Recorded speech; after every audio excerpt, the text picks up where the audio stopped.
right, y'all. Welcome back to Undisputed Interviews. I know I've been inconsistent. We're working on it. But, today we got the UFC 315 Muhammad versus Maddalena breakdown and predictions for the full fight card. I didn't do it last week. I'm going to be honest, I was just too lazy to do it. But we're back and we're going to do it every week now. First fight on the card, Brad Katona versus Bekzat Almakan. I think it's a good way to kick off the card. Both of them are coming off losses. Brackatona just lost to Jean Matsumoto, I believe is his last one. And Betcad just fought Umar a little over a year ago. Don't know why he took this long out, sat this long out, but we regress. Betcad, okay, he's a small favorite, and I agree with that. I think he's better on the feet. I think the wrestling is pretty even. I'd give the submissions in favor of Betcad because Brackatona will literally take you to a 29-28 decision no matter what it is. And I think he's UFC. I think both men are UFC caliber, but I'm gonna go Bekzat Almakan by KO. I'm gonna say round 1 or 2, honestly. Brackatona gets hit a lot in his fights. He is more of a bite down the mouthpiece and swing in the pocket, and Almakan has a lot more reach. What was I gonna say? How do I say this? Like a lot more reach. He has better range. He's better kicks, like leg kicks. I think are gonna be a major part for Beckside if he wants to win this fight early and get the KO. And I'm gonna trust him to do it. He's minus 155. I agree with that. I thought he was gonna be like minus 200. To be honest, Brackatone is still good. He's still UFC caliber. I think he's pretty old though. He's already been cut by the UFC once, if not twice. I think it was once. He won the Ultimate Fighter to get back a little over a year ago. And I think he goes on a 2-fight losing streak right here. I'm gonna take Bekzad Almakan. Jeez, that first name. Bekzad Almakan by KO round 1 or 2, or by decision. It's KO or decision, but I'm gonna lean KO for Bekzad. Second fight on the card, Daniel Santos versus Jingyang Lee. This is a good fight. This is actually a really good fight. Ji Young Lee is coming off of KO, lost to Hyder Emil. Nothing bad about that. Hyder Emil is one of the best unranked featherweights. And Daniel Santos, he fights at 135, moving up to 145 for this short notice fight. It's difficult. They're both good strikers. I give the grappling to Daniel Santos, same with submissions. But he gets hit a lot on the feet, and I think that's what could cost him this fight. You see, originally I was going to go Daniel Santos by submission. I was thinking he would weather an early storm, probably get dropped in the first round, get beat up in the beginning of the second, and probably Jin Young Lee gasses out, stays in the pocket, gets dropped. Daniel Santos is able to turn the tide and get the submission late round 2. But I'm gonna go Jin Young Lee by decision. I don't think he's gonna KO Daniel Santos. Daniel Santos, he's like a mini Charles Oliveira. He gets hurt very easily, but he's hard to knock out. He can get dropped, but he just won't, for whatever reason, go out and get stopped. Um, Yeah, Daniel Santos, I think he should move up to 145 period, like permanently. He's missed the weight at 35 and had to pull out because of camp issues at 135 his last like 3 fights. It's kind of concerning. So I don't think 145 or 135 would fit good for him anymore. I think he's just grown out of it. And I think 145 could fit him if he works on the stand up and his defense. But I can't trust him to go out here and beat Ji Young Lee on the feet convincing without getting hurt or dropped throughout the fight, or without getting reckless in general. Um, but who knows? Maybe Daniel Santos implements the wrestling. Maybe that is his game plan. Maybe that's how he wins. He gets a wrestling decision. But I'm gonna trust Jin Young Lee, the slight favorite, to go out here and beat him on the feet. I'm gonna say decision. I'm gonna say 29-28 across the board for Jin Young Lee. I think he goes 1-1. I believe he's only had one UFC fight. I could be wrong, but I believe he goes one. I think he gets his. Jeez, I don't know what the hell is happening. But sorry, my computer's glitched. But I think he gets his first UFC. Oh no, he's actually fought a couple times in the UFC. Oh, I didn't know that. Well, I think he gets his third UFC victory. Apparently, he's 2-1. I did not know that. But yeah, I think he wins. So yeah, Ji Young Lee by decision is gonna be my pick. Early prelim headliner: Bruno Silva versus Marc Andre Barrios. I've been picking against the Canadians so far, but I'm gonna go with the Canadian. I'm gonna go with Marc Andre Barrios by decision. They're both 35. They're both old. They're both out their prime. Um, I think Bruno Silva has really lost himself after that Alex Pereira fight when he got beat up. He didn't get knocked out, but he got smoked. He got destroyed on the feet. I think he's lost himself. He's barely ever winning now. I don't even remember the last time he's ever won a fight. I believe Brad Tavares like 2 years ago. And Marc Andre Barrio is coming off two KO losses. But to Joe Pyfer, who's one of the best unranked middleweights, and Dustin Stoltzfus, who's on like a career recovery right now, career resurgence.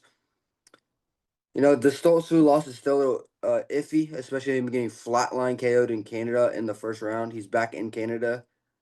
But I'm gonna trust him to get the win in his home country. Marc Andre Barrio, he doesn't have knockout power. He has power in his hands, just not knockout power. He's more of what's it called? Jeez, I'm trying to like a volume striker. He throws lots of shots.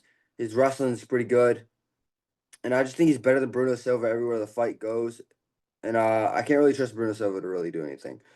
I mean, if the only way Bruno Silva could win is by KO in round one. If it gets out of round one, I think this is Marc Andre Barrios' fight to win with relative ease. I'm gonna say 30-27.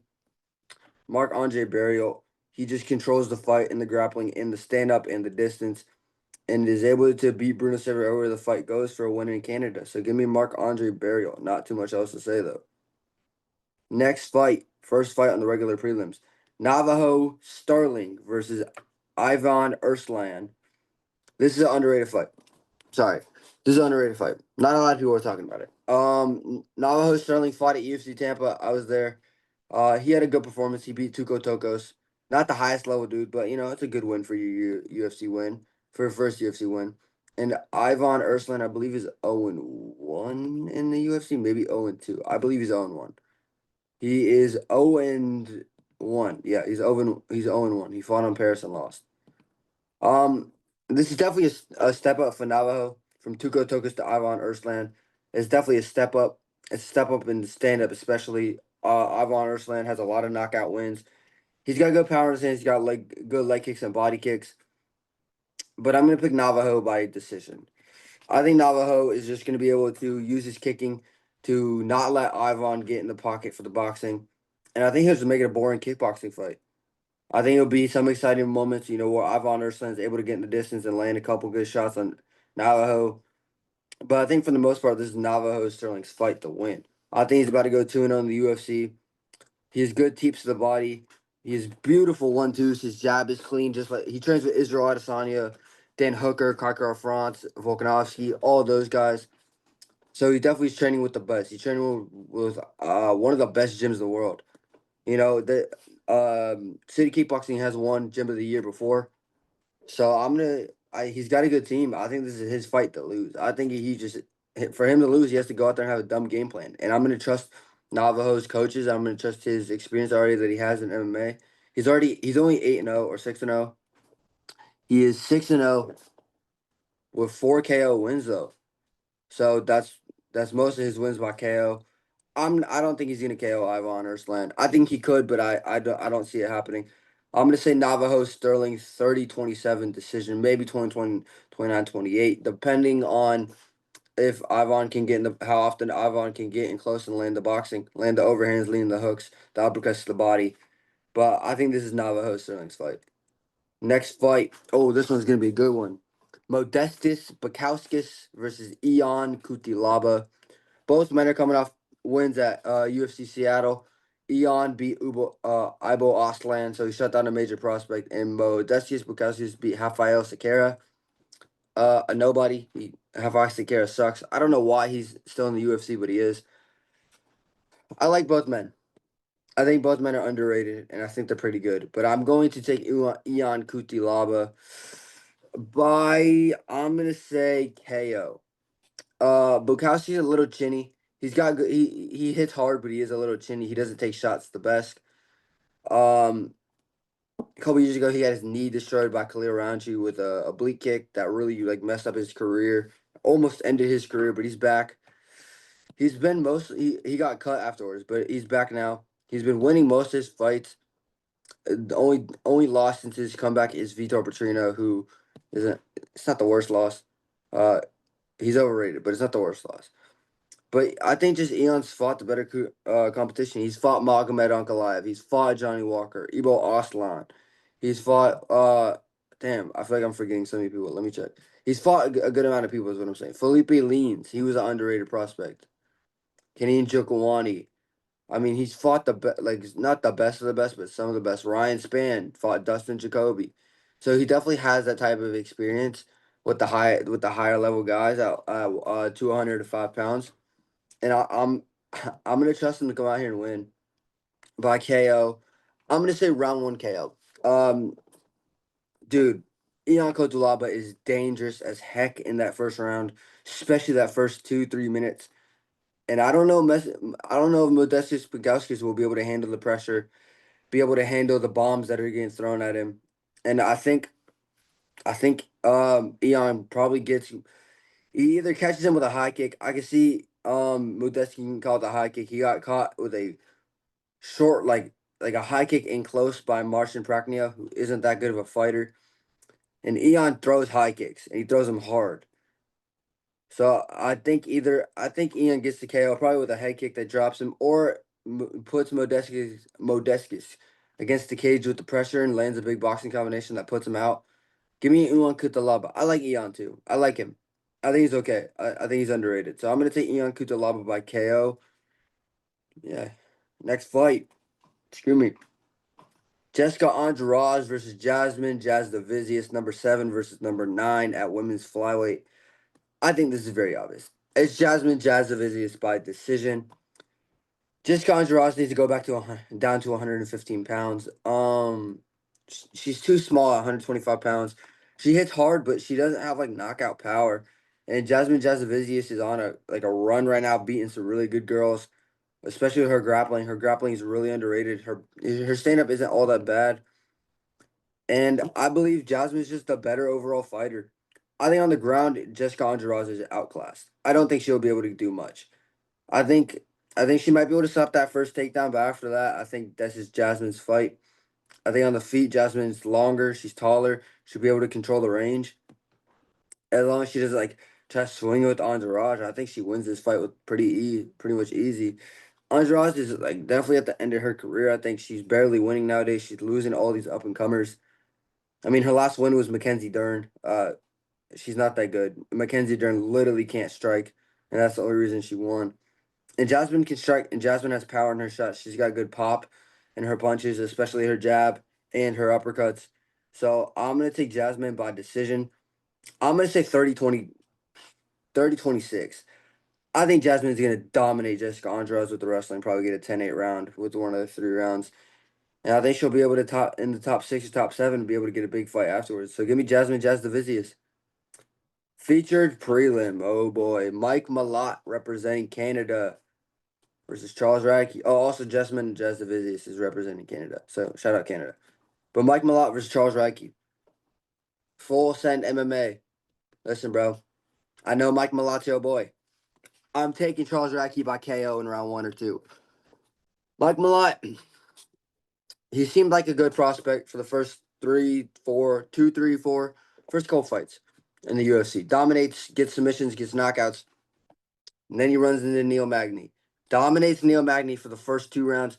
Dominated him in third. And gets TKO'd. Takes the L with literally less than 10 seconds left in the third round. Lost the fight by 10 seconds. And then he comes back against Chevin Giles. Has one of the most boring fights I've ever seen on any main card in my life. They like none of them really threw strikes. Maybe threw a jab and a leg kick. They didn't really try grappling that often. It looked like both men, both Mike and Trevin, were afraid to get hit in that fight. And Charles Radke is a dog. He will walk forward. He will swing hooks. He will throw jabs, head and body. He will throw body kicks. He will pressure you. He will laugh in your face. He will make you uncomfortable everywhere the fight goes. He's coming off a KO win against Matthew Semmelweisberger in less than a minute. Before that, he lost to Carlos Prates. No shame by getting KO'd by Carlos Prates. And it was a body shot, so it's not the worst thing. And his UFC debut. Oh, wait. Is that not his UFC debut? Oh, fight before that. Gabriel Urbarina. First round KO. Decision win over Blood Diamond. He's 3-1 in the UFC. Two of his wins coming by first round KO. And I don't think Mike Malott gets out there the first round. I mean, he might. I don't know how he's going to handle the pressure because it seems like every time Mike Malott gets pressure in a fight is when he takes his foot off the gas and he backs up and he gets a little nervous in there. And I think if that didn't change, I think if that's the same, Charles Radtke will make easy work of Mike Malott and get him out there. Um, yeah, Charles Radtke's hated in Canada right now. He says a certain word, a certain F word that a lot of people disagree with, and I don't want to get demonetized, so I'm not gonna say it. But yeah, he doesn't have a filter. He says a lot of things that a lot of people don't agree with, but at the end of the day, that's just how he is. And I think he's gonna come out here and disappoint Canada. I think he's gonna come out here, KO Mike Malott, and just pressure him and outwork him and hurt him on the feet, to the head, and to the body. Maybe like mixing a couple calf kicks, but I think Charles Radtke's about to have a breakout performance for him. So give me Charles Radtke by KO. I'm gonna say round two. Give me Charles Radtke for the feature prelim. Main card opener: Benoit Saint Denis versus Kyle Prepolek. Prepolek. All right, man. I want to pick Kyle Prepolek because he agreed to do an interview with me. Shout out, bro. He's cool. He seems like such a chill dude. But I just can't pick him. I can't pick him. I gotta be honest. I'm picking Benoit Saint Denis by submission. Kyle Prepelic has good head kicks. He has good body kicks. He's actually a really good kicker. And he's a good striker. And so is Benoit. And Benoit will pressure you. And Benoit has a tendency to, when he gets you against the cage, he'll throw a couple body shots, maybe like a 1-2 to the head, and then shoot for a takedown. And I don't know if Kyle will be able to stop the takedowns early in the fight when they're fresh, no sweat, no blood. I don't think he'll be able to outmuscle Benoit. Benoit's a strong dude. I mean, he was holding down Poirier. Obviously, Benoit's coming off a KO, lost to Poirier, and the doctor stoppage lost to Nathan Moicano. But I think he bounces back. He's a minus 1350 favorite, and I don't think he should be that big. I think minus 900 is cool. I don't know about 1350. But I'm going to say Benoit Saint Denis by submission round. I'm gonna say round one. I think Benoit's gonna really come out and try to just grapple and try to get the easiest way he can to win because he has taken some damage in the last two fights. He was meant to fight Joel Alvarez. I was gonna pick Joel to beat the dog shit out of Benoit. I was gonna pick him to absolutely beat his ass. Sorry for my language. But Scott Prepelic, lucky for Benoit, Joel pulled out, broke his finger, like his hand or something. I just saw a picture. So yeah, give me Benoit St. Denis by submission round one. Next fight.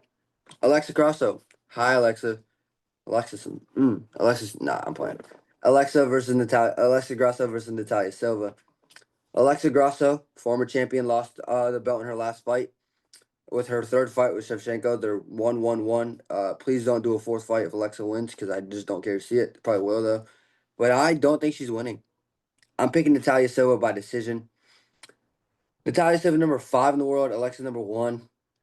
Dude, and Natalia is the future of 125 division. Natalia and Jasmine Jasovicius are the future of the division. And I think Natalia Silva beats Alexa Grasso and gets the title shot right after. We're going to get into that later in this video. Natalia's got amazing range. Like, she's great at using distance and range. She's great at uh, keeping them at the end, like keeping her opponent at the end of their punches. She dominated Jessica Andrade the entire fight on the feet for 15 minutes in her last fight back in September at the Apex. And I don't think it's going to be that easy. And I think Alexa can't, Alexa has a pretty decent boxing as well. She's a pretty good boxer, but she's short. She doesn't have that long of an arm reach like Natalia. And I think Natalia is just going to go to pick her apart at range, especially early in the fight when Alexa's trying to get her reads. So I'm going to pick Natalia Silva by decision. I'm going to say 29-28 split decision. I'm going to say Alexa does her best and she barely loses. I'm going to say Natalia Silva by split decision. And then she probably fight the winner of the title fight, which we'll get into later. Next fight, Jose Aldo versus Ayman Zahabi. Zahabi representing Canada. This fight was meant to be at 135 pounds. Aldo is ranked 11th, and Zahabi is ranked 15th at bantamweight. However, apparently Aldo knew he wasn't going to be able to make 135, so they moved it up to featherweight 145, which I think favors Aldo, to be honest. I mean, that's just like Aldo's going to be more rehydrated in the fight. He's already the favorite, which I kind of agree with. I mean, he's definitely like the better skilled fighter in my opinion. All I'm gonna say is Ayman Zahabi's not winning. If Ayman Zahabi wins, bro, y'all are gonna see me cry on stream because I love Jose Aldo. He's my favorite Brazilian fighter. He's a legend of the sport. He's a Hall of Famer. He's had Fight of the Years. He's such a good fighter. He's going to go down in history as the greatest featherweight, or second greatest featherweight of all time, in my opinion, only behind Volkanovski. You know, he's been fighting at bantamweight for a couple years. He took 2 years off, came back last May. He's 1-1 since then.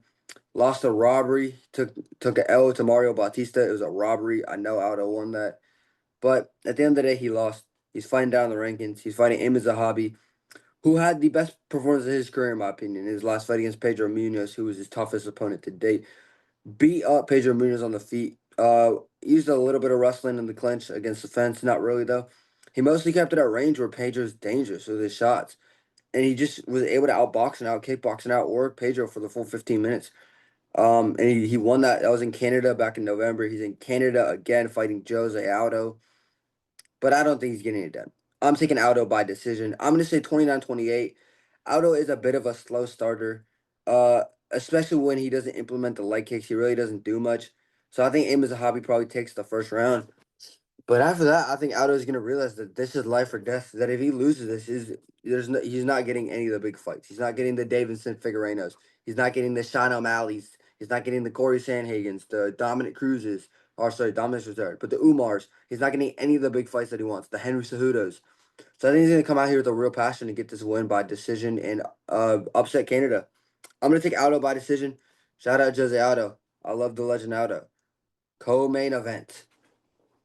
Valentina Shevchenko, the women's flyweight champion, versus number 2 in the world, Manor Fiorot. Dude, this is a 50-50 fight. I have no clue dude, I've been looking at this fight thinking, who the hell wins this? Excuse me.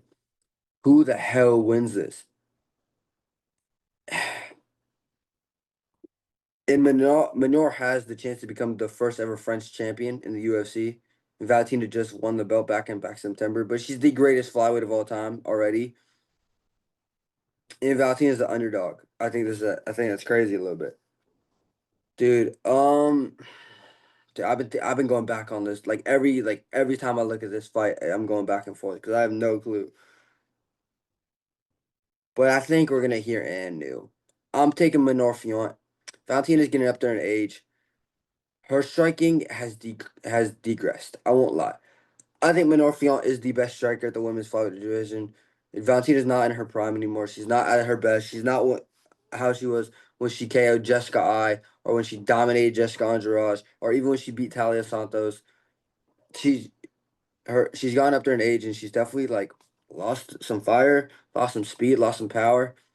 And Manor's not that old, honestly. I don't know how old she is to be exact, but she's definitely younger. And I'm gonna take her to be able to outpoint Valentina to a razor close fight. I'm gonna say 48-47 across the board. And new Manor Fiorot gets the decision win over Valentina Shevchenko and becomes a women's flyweight champion. And I think this will be a fun fight. I think if both women come at their best, this will be a fun kickboxing fight. But I can't go Valentina after what I saw in her last fight, just using wrestling against Grasso, because I think she realized my speed isn't there as it used to be, and Minoru has amazing takedown defense. So I think maybe Valentina gets max 3 takedowns. But I'm gonna say maybe 1 or 2 takedowns. I'm gonna say 1 or 2 takedowns throughout the entire fight, and I don't think she'll be able to hold her down like she did Grasso. I think Minoru Fiorot is gonna win this fight 48-47 and become the champion. Shout out Minoru Fiorot, but this will be a fun fight. I think this is a little underrated. I think people are overlooking this a bit because it's women's MMA. But this is a fun fight. And I like this fight. I think it's cool. But now it's time for the main event. I'm about to upset y'all. Bilal, remember the name Muhammad versus Jack Della Maddalena for the UFC Welterweight Championship. A lot of people want JDM to win. Unfortunately, Bilal Muhammad is winning this fight by decision. Bilal's winning this fight, and we are going to get Islam versus Ilya at International Fight Week. Dana White said this fight dictates the division below the lightweight title fight, because if Jack Della Maddalena wins, Islam Makhachev will move up, but if Bilal wins, Islam will stay at 155. And that's not why I'm picking Bilal, even though I really want to see Islam Ilya. I think this is a lot of people think Jack Della Maddalena is going to go out here and KO Bilal Muhammad. I could see it early. Maybe Jack catches him early when Bilal's warming up and not really finding the range like early in the fight, and maybe he does. but I'm gonna trust Bilal. I'm gonna trust Bilal to be able to get the wrestling going, get a couple takedowns throughout the fight, dominate Jack Della Maddalena, especially early. If he gets Jack down early with no sweat, I think Jack will have a tough time getting up. And I think Bilal gets the takedown the first round. The rest of the round maybe stays on the ground and leans towards Bilal for that first round. After that, I think Jack will be warmed up. Same with Bilal, and I think, I think Jack would definitely be able to get the better for the most part on the feet with the jabs, just the boxing, the boxing, the body shots, the uppercuts, the elbows in close, the knees in the clinch, the uppercuts in the clinch. I think he'll be able to outwork Bilal like that. But I think Bilal is gonna just separate the fight with the wrestling and set up the wrestling, use the wrestling to set up the boxing. He says he has hands like Canelo. He really just doesn't. I'm sorry. Canelo would destroy Bilal. Canelo has a million times better skill than Bilal in boxing, but that doesn't. I don't know why he says that. But I think Jack Della Maddalena is losing. I think Bilal is going to take this win. I'm going to say 49-46 on two scorecards and a 48-47, where Jack probably wins the first round. And then the last three, I think definitely go to Bilal. Maybe Jack wins the second on a scorecard. But yeah, I mean, I think Jack has the best chance of winning this fight by KO early. And I don't see him KOing Bilal Muhammad. I think Bilal Muhammad, yes, he's been hurt in his past fights. But bro, Jeff Neal hits hard as hell. And Bilal Muhammad got brutally beaten on the feet for Jeff Neal for all 3 rounds. Never got knocked out, never quit, stayed on the feet. The only time he's been knocked down in the UFC was against Vicente Luque, like early in his career, and it was just a dumb mistake. So I'm gonna trust Bilal to be able to get this done. I think I'm gonna trust Bilal's experience. He's fought the higher level competition. He's had the more impressive performances and more impressive wins, and I think he just gets the win. I think Bilal wins a close fight, but I think Bilal wins the fight, and still UFC welterweight champion Bilal will remember the name Muhammad, and he just shows people why y'all can't sleep on him. He's actually really good. He just is overhated. So give me Bilal. Anyways, guys, that will wrap up the UFC 315 Muhammad versus Maddalena prediction, full fight card prediction and breakdown. Thank y'all for watching. Leave y'all's predictions in the comments. Let me know who you think is gonna win the main card, the prelims. I don't care. If you think someone's gonna win the fight or whatever fight, let me know in the comments. Make sure you like, subscribe, and follow or like, subscribe, and share for more. And appreciate y'all watching. I'm out.